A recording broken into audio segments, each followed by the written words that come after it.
malam ina da tambaya. Na ji a wani hadisi Allah ya bai manzon Allah sallallahu alaihi wasallama abu guda biyar. Menene hikimar abu guda biyar?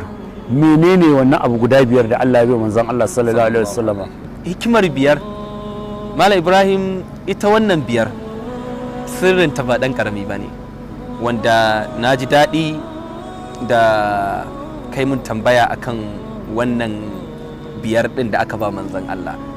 Wannan biyar din ita ce ta kewaye duniya gaba daya, duk wani sirri da ka sani yana cikin biyar. Har kai din nan hanni kowa da ka sani yana cikin sirrin biyar din nan, baya fita daga cikinta. Hudu ce take komawa biyar, kuma shida ta dawo biyar.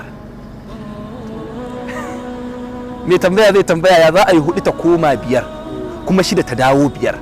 Ita biyar din ba ta komawa, shida ba ta dawowa, hudu ita ainihin take.